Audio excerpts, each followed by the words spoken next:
आइए, तो आज इस वीडियो में हम बात कर रहे हैं महाराजा भवानी शाह की। किसकी बात कर रहे हैं बेटा?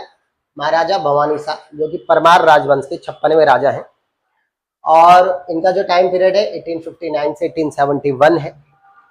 ये वीडियो हम आगे बढ़ाएं उससे पहले अगर आपने हमारे चैनल को अभी तक सब्सक्राइब नहीं किया तो कर दें और बेल आइकन जरूर दबाएं, जिससे कि हमारे द्वारा डाले गए प्रत्येक वीडियो का नोटिफिकेशन सबसे पहले आप तक पहुंचता है। इसके अलावा हमारी वीडियो को जितना हो सके उतना शेयर करें। तो चलो शुरू करते हैं। आज इस वीडियो में हम क्या क्या पढ़ने वाले हैं उत्तराखंड में परमार राजवंश के अंदर। पहला हम पढ़ने राजनीतिक अशांति किस तरीके की थी भवानी शाह के दौर में। दूसरा 12 आना बीसी भू व्यवस्था क्या थी 1861 में, कैसे लागू, इस पर बात करेंगे। तीसरा होगा वनों का कटआउट, वनों को काटने का जो ठेका था वो ठेका पर दिया जाने लगा, पहली बार उत्तराखंड में ऐसी स्थितियां बनी। और देवप्रयाग में संस्कृत विद्यालय जो है खोल दिया गया। इन 3-4 पॉइंटों पर बात करेंगे। यही 4 पॉइंट है भवानी शाह से संबंधित और वहीं पे भवानी शाह खत्म हो जाए। लेकिन उससे पहले थोड़ा सा बात कर देते हैं राजनीतिक व्यवस्था किस तरीके की थी उत्तराखंड में। बहुत ज्यादा तो बात नहीं करेंगे लेकिन हल्का फुल्का, क्योंकि अब तो अंग्रेज आ गए और अंग्रेजों की वजह से ही परमारों को राज्य मिला अपना, है ना। किसकी वजह से मिला? इसलिए ज्यादा वैसा कुछ है नहीं। यहाँ टिहरी गढ़वाल का जो राजा है इस समय, उसका नाम है, क्या नाम है बेटा? भवानी शाह। और इधर जो टिहरी में उस समय अंग्रेज जो वहां पे कमिश्नर है, यहाँ ब्रिटिश गढ़वाल और कुमाऊं के क्षेत्र में उस समय कमिश्नर है, कमिश्नर रैमजे। कौन है बेटा? Commissioner Ramsay. बहुत अच्छे कमिश्नर माने जाते हैं। पढ़ाऊंगा मैंने जब अंग्रेजों के जमाने में। राजा भवानी शाह को समझने से पहले थोड़ा सा ये आपने समझ लिया कि उत्तराखंड में क्या स्थितियां थी, राजनीतिक व्यवस्था। गढ़वाल में टिहरी गढ़वाल के राजा थे भवानी शाह। कुमाऊं कमिश्नरी के जो कमिश्नर थे उनका नाम था कमिश्नर रैमजे। क्या नाम था बेटा? Commissioner Ramsay. ठीक है। अच्छा, क्या स्थिति है भाई? राजनीतिक अशांति, पहले पॉइंट पर बात कर देते। कैसे राजनीतिक अशांति रही उस दौर में? एक्चुअली हुआ क्या, 1859 में राजा सुदर्शन शाह मर गए, लेकिन उन्होंने अपनी मृत्यु से पहले ही राजा भवानी शाह को राजा घोषित कर दिया था। उन्होंने कहा मैं मर जाऊंगा तो मेरे बाद जो मेरा बेटा भवानी शाह राजा बनेगा। ऐसा क्यों किया उन्होंने, इस पर भी एक बातें हैं। देखो, सुदर्शन शाह जो राजा हैं, समझो चीजों को। सुदर्शन शाह जो राजा हैं उनकी 2 बीबी है बेटा। कितनी है? 2 बीबी। बड़ी बीबी का नाम है रानी गुणदेवी। क्या नाम है? रानी गुणदेवी। गुणदेवी का गणदेवी कहीं लिखा हुआ है। और दूसरी जो रानी का नाम है वो है रानी खनेटी। क्या नाम है बेटा? रानी खनेटी। ये गुणदेवी है, इनकी बेटे का नाम है भवानी शाह। भवानी शाह। जबकि दूसरी रानी जो रानी खनेटी है बेटा, खनेटी है उनका नाम, तो रानी खनेटी है, उनके बेटे का नाम है शेर शाह। क्या नाम है? शेर शाह। चीजों को बहुत आसानी से समझे और अब समस्या क्या परिस्थितियां बनी, जरा इस पर बात कर देते हैं। देखो, आप जानते हैं कि जहां 2 रानियां हैं तो दोनों के बेटे हैं, तो कुछ तो गड़बड़ होगा। आपको याद होगा ललित शाह का जमाना, याद है? महाराजा ललित शाह को अपने दोनों रानियों के बेटों के बीच ही पिसना पड़ा और जाकर के फिर कुमाऊं में जाकर के उसने पहले यहाँ आक्रमण किया सिरमौर वाले क्षेत्र पर, वहां हार गए। उसके बाद कुमाऊं में आक्रमण किया और कुमाऊं का राज्य जो है जीता और उसके बाद बेटे प्रद्युम्न शाह को दिया। वही स्थितियां यहाँ भी है, लेकिन सुदर्शन शाह ने उस चीज से कहा कि भाई मैं ये काम नहीं करने वाला। इसलिए सुदर्शन शाह ने पहले ही जो बीबी है गुणदेवी, उसके बेटे भवानी शाह को गद्दी पर बैठा दिया और रानी खनेटी जो है उनका बेटा शेर शाह गद्दी पर नहीं बैठ पाया। जब ये स्थितियां हुई, राजा यहाँ खत्म हो गए सुदर्शन शाह, तो रानी खनेटी ने षड्यंत्र रच दिया। षड्यंत्र क्या, काफी कुछ पदाधिकारी ऐसे भी थे, काफी राज्य के पदाधिकारी थे जो नहीं चाहते थे कि भवानी शाह गद्दी पर बैठे। थोड़ा ये आदमी निष्क्रिय टाइप का आदमी था, कहते हैं कि बिल्कुल धार्मिक प्रवृत्ति का था, इसको ज्यादा मतलब भी नहीं था राजकाज से। तो पदाधिकारी भी इसको नहीं चाहते थे कि भवानी शाह गद्दी पर बैठे, वो शेर शाह को चाहते थे। तो रानी खनेटी और पदाधिकारी जितने भी राज्य के कर्मचारी थे, उनके षड्यंत्र के कारण जो है गद्दी पर बैठा हुआ भवानी शाह, उसको गद्दी से हटा दिया जाता है और कुछ महीने, करीब 9 महीने तक के लिए गद्दी पर बैठता है शेर शाह। कौन बैठ रहा है? शेर शाह। पर वो इतना इंपॉर्टेंट राजा रहा नहीं, तो उसके बारे में पवार वंशावलियों में उसका वर्णन उतना है भी नहीं। कुछ 9 महीने, कुछ मतलब 9 महीने के लिए गद्दी पर बैठा शेरशाह। शेरशाह जब गद्दी पर बैठा तो ये बात पहुंच गई कुमाऊं में, कमिश्नर के पास। और उस समय कुमाऊं के कमिश्नर थे रैमजे साहब, जिन्हें कि कुमाऊं का बेताज बादशाह कहा जाता है। बहुत अच्छे इन्हें आप कह, मंडुए की रोटी खाने वाले, घर में चले गए मंडुए की रोटी खाने। कई ब्रिटेन से ऐसे कानून बन करके आते थे जो यहाँ लागू करने नहीं देते थे। ऐसे ऐसे कमिश्नर हुआ करते रैमजे। तो रैमजे आए। अभी आपको ये वाली बात समझ में आ गई क्या दिक्कत है हुई? अब रैमजे जो है वो वापस आए हैं, वो आए हैं यहाँ टिहरी गढ़वाल में। उन्होंने वह राजनीतिक व्यवस्था देखी, बहुत डगमगाई हुई है।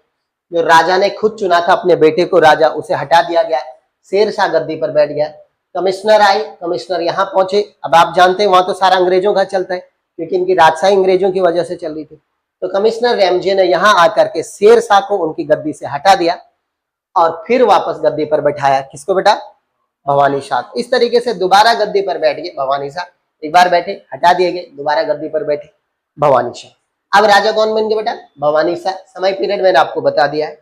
अब क्या व्यवस्था, अब क्या स्थितियां हुई इनके जमाने में? मैंने कहा ना ये जरा धार्मिक प्रवृत्ति का राजा था, बहुत ही सीधा और सिंपल राजा था। अब ये ऐसा व्यक्ति राजा कहाँ चलता है? पावरफुल होना चाहिए राजा, तो ऐसा नहीं चलता है। तो भवानी शाह के जमाने में क्या हुआ कि इनका एक दीवान था, दीवान मतलब होता प्रधानमंत्री, इनका एक दीवान था। इन्होंने क्या किया, उस दीवान को अपना सारा राजपाट दे दिया, तो तू चला भाई, मुझे कोई मतलब नहीं है। एक प्रकार से निष्क्रिय होगा भवानी शाह और सारा काम करने लग गया दीवान, सारा का सारा काम। अब दीवान जब सत्ता दीवान के हाथ में आ गई तो इसके मनमानी जो कर्मचारी वगैरह वगैरह थे, अधिकारी वगैरह, इसके जो थे इसके इशारों पर चलने लग गए। और जब ये स्थितियां आती है तो आपको पता है, मैंने पहले भी कहा था, कर्मचारियों पर जब आपका कंट्रोल नहीं होता है, आपने जैकेट शाह का जमाना देखा होगा, कर्मचारियों पर कंट्रोल नहीं था। प्रद्युम्न शाह का जमाना देखो, कर्मचारियों पर कंट्रोल नहीं है। मैंने कहा था ना उस दौर में भी इनकी यही स्थिति सबसे समस्या है कि इनका कर्मचारियों पर, अधिकारियों पर अपना कंट्रोल नहीं होता। आज के जमाने में जो प्रधानमंत्री या जो मुख्यमंत्री जिसका अपने अधिकारियों कर्मचारियों पर कंट्रोल नहीं होता, वो बढ़िया मुख्यमंत्री नहीं माना जाता है। आज भी ये स्थिति है। अब उत्तराखंड में कई ऐसे उदाहरण में नाम नहीं ले सकता हूं जिन्होंने अपने कर्मचारियों पर जिनका कंट्रोल नहीं रह पाया, तब स्थितियां बुरी रही। समझे कि नहीं? तो जरा ध्यान रखें जरा। तो भवानी शाह ने अपने दीवान को सारी सत्ता सौंप दी। कर्मचारी जो है अत्याचार करने लगे, मनमाना टैक्स वसूल करने लगे, जगह जगह से अपने मन का टैक्स वसूल करने लगे। ये जब परिस्थितियां बनी तो क्या होगा भाई, जब स्वेच्छाचारिता बढ़ जाएगी, अपने मनमाना कर लेंगे, तो जनता क्या करेगी? आंदोलन करेगी। और जनता ने आंदोलन किया। कहाँ की जनता ने किया? जनता ने जो आंदोलन किया वो क्या? रवाई और जौनपुर की जनता ने। कहाँ की जनता ने? रवाई प्लस जौनपुर की जनता ने। ये हमारे छोटे छोटे परगने थे, इनकी जनता ने बहुत बड़े लेवल पर आंदोलन कर दिया। ठीक है। अब जब इतने बड़े लेवल पर आंदोलन किया, फिर कमिश्नर रैमजे को दोबारा आना पड़ा। दोबारा कमिश्नर रैमजे ने जनता को जो है शांत कराने की कोशिश करी और उन्होंने 1861 में यहाँ रवाई जौनपुर के क्षेत्र वालों के लिए एक भू व्यवस्था लागू की। उस भू व्यवस्था का नाम है 12 आना बीसी भू व्यवस्था। क्या नाम है बेटा? 12 आना बीसी भू व्यवस्था। घर में लिखना बेटा, पहले यहाँ लिख लो, थोड़ा समझ लो, मैं वो भेज दूंगा आपको, नोट्स भेज दूंगा। 12 आना बीसी भू व्यवस्था लागू करें। ठीक है कि नहीं? अब ये भू व्यवस्था 1861 में लागू हुई। इसका मतलब क्या हो गया? अंग्रेजों ने एक फिक्स निश्चित जो है भूमि कर की दर निश्चित कर दी कि भाई आपको इतना ही कर देना पड़ेगा, इसके ऊपर नहीं दिया जा सकता। तो कर्मचारियों की मनमानी रुक गई। अब मनमाना टैक्स नहीं वसूल सकते, वसूलेंगे तो अंग्रेज जो है फिर आपको पता है इंटरफेयर करते कि नहीं? अरे यहाँ तो कमिश्नर रैमजे, तो दंड भी दे देंगे। इससे पहले भी आपने सुदर्शन शाह के जमाने में देखा होगा, 1835 का जब यहाँ सकलाना और रवाई में आंदोलन हुआ, तब क्या परिस्थितियां बनी थी? याद आ रहा कुछ? तब कंपनी सरकार को इंटरफेयर करना पड़ा और कहा कि भाई मुआफीदार ही सर्वे सर्वा है। यही स्थितियां यहाँ भी इस समय दिख रही है। यहाँ रैमजे को इंटरफेयर करना पड़ गया और रैमजे ने क्या कहा, ये व्यवस्था लागू कर दी 12 आना बीसी। 12 आना, एक आना मतलब होता है बाबा 8 आना मतलब 50 पैसे, तो 12 आना निर्धारित कर दिया कि भाई आपको 12 आना। बीसी का मतलब होता है उस जमाने में 20 नाली की एक बीसी होती थी। 20 नाली की, पहाड़ों में अभी भी नाली, भूमि को नापने की इकाई नाली होती है, तो 20 नाली की एक बीसी होती थी। उस बीसी में जो आपको टैक्स देना पड़ेगा वो आपको मात्र 12 आना देना पड़ेगा। आप समझे कि नहीं? बाद में ये आपको मैं पूरे अच्छे तरीके से, जब मैं इनका प्रशासन पढ़ा रहा हूँ तब समझाऊंगा। तो 12 आना बीसी भू व्यवस्था लागू की गई 1861 में। किसके द्वारा? कमिश्नर रेमजे के द्वारा यहाँ टिहरी में, रवाई जौनपुर के क्षेत्र में। इस वजह से रवाई जौनपुर का जो जन आंदोलन था अब ये खत्म हो गया। क्लियर हुई बात? जन आंदोलन को उत्तराखंड के इतिहास में क्या नाम दिया गया? ढांढक। क्या नाम दिया गया बेटा? ढांढक। जब जनता राजा के प्रति आंदोलन करती है, इसके लिए नाम आता है ढांढक। पेपर में कई बार पूछा जा चुका है। आराम से समझे चीजों को, मुझे कोई जल्दी नहीं है, तुम्हें भी नहीं, आराम से समझो।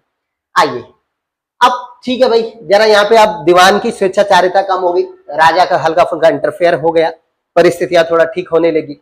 इनकम का साधन बढ़ाने पर बात हुई कि इनकम का साधन बढ़ाया जाए। एक्चुअली में आप देख रहे होंगे, हम इतिहास भारत का भी पढ़ रहे हैं, साथ ही साथ उत्तराखंड के इतिहास में पढ़ रहे हैं। उत्तराखंड के इतिहास में भी, चाहे भारत के इतिहास में देख रहे होंगे, पुराने जमाने में जो मुख्य आय का जो स्रोत था, रेवेन्यू का जो सोर्स था, वो था भूमि, भू राजस्व जो था आय का स्रोत था। भवानी शाह के जमाने में एक और चीज होने लगी कि अब भू राजस्व ही जो है आय का स्रोत नहीं रह गया, बल्कि उसके स्थान पर वन भी भू राजस्व राजस्व के स्रोत बन गए। कौन? वन। वन जो है राजस्व के स्रोत बन गए। कैसे बनाया, इस पर बात करते हैं। देखो, ये वनों का कटाव ठेके पर दिए जाने की बात हो रही है। तीसरा पॉइंट, भवानी शाह के जमाने में वनों के कटाव को, यानी काटने के लिए, वनों को काटने के लिए ठेके पर दिया जाने लगा। और उस दौर में आप जानते हैं 1861-62 का दौर है। हमारी ऐसी व्यवस्था है इस समय कि उत्तराखंड ही नहीं, भारत से कच्चा माल ब्रिटेन जा रहा है, और ब्रिटेन से कच्चा माल उसको प्रोसेस करके पक्का माल बना करके, फाइनल गुड्स बना के इंडिया के मार्केट में भेजा जा रहा है। जैसे कपास को यहां से लेके गए ब्रिटेन, वह कपड़े बनाए, उसके बाद यही वापस कर दिया। समझ रहे कि नहीं? ऐसी उस समय हमारी अर्थव्यवस्था थी 1861 के दौर में। हमारी अर्थव्यवस्था जो सामंती अर्थव्यवस्था, उस दौर में ये परिस्थितियां थी, तो यही स्थितियां भी हो रही। जंगलों को काटकर यहाँ की अच्छी सी लकड़ी को फर्नीचर के लिए बाहर भेजा जा रहा है, देश के अन्य भागों में भेजा जा रहा है, ब्रिटेन के लिए एक्सपोर्ट किया जा रहा है, और वहां से फिर बन के वो चीजें हिंदुस्तान में बेची जा रही है। तो वनों का कटाव होने लगा बहुत बड़े लेवल पर। भवानी शाह ने, एक ठेकेदार है जिनका नाम क्या है बेटा? विल्सन। एक ठेकेदार है विल्सन, और इन विल्सन साहब को जो है उन्होंने ठेका दे दिया भवानी शाह ने। कितने साल के लिए? शुरुआत में दिया 1860 से 64 के दौर में उन्होंने ठेका दिया शुरुआत में। और पता है कितने साल के लिए ठेका दिया? ठेका दिया 4 साल के लिए। देखो ना, 1860 से 64। और इसकी जो रेट उन्होंने रखा, वो रखा 1000 रुपये वार्षिक। क्या लिखा? 1000 रुपये वार्षिक दो, और जितना हो सके उतने पेड़ काटे। बहुत बड़े लेवल पर उत्तराखंड में पेड़ काटे गए 1860 से 64 के दौर। 64 में फिर रिन्यू किया गया लाइसेंस को, और 1864 से लेकर के और 10 सालों तक, 10 साल मतलब 74 तक के लिए फिर वही 1000 रुपये वार्षिक पर उन्होंने जंगलों का कटान का ठेका विल्सन नामक ठेकेदार को दे दिया। क्या समझ में आई बात? बोलो भाई। ये हमारा तीसरा पॉइंट जो था वो बहुत ही महत्वपूर्ण पॉइंट खत्म हो गया। अब आते बेटा चौथे पॉइंट पर। चौथा पॉइंट ये है कि इन्होंने एक महत्वपूर्ण काम ये भी किया, भवानी शाह ने देवप्रयाग में संस्कृत की पाठशाला खोली। जबकि ये वो दौर था जब अंग्रेजों का प्रभाव हिंदुस्तान में था, अंग्रेजी स्कूल बड़े खोले जा रहे थे दुनिया में और भारत के अलग अलग क्षेत्रों में, लेकिन उत्तराखंड में भवानी शाह ने पहला स्कूल जो खोला वो संस्कृत स्कूल खोला। और वो कहाँ पे खोला बेटा? देवप्रयाग में। और कब खोला? 1862 में उन्होंने पहला स्कूल।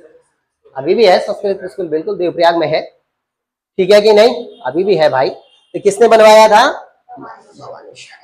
ये इतने इन्होंने यहाँ पे इंपॉर्टेंट यही उन्होंने काम किए। उसके बाद जो है 59 से 71 तक ये गद्दी पर रहे, करीब करीब 12 साल।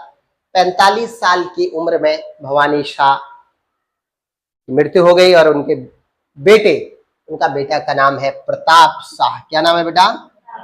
प्रताप शाह।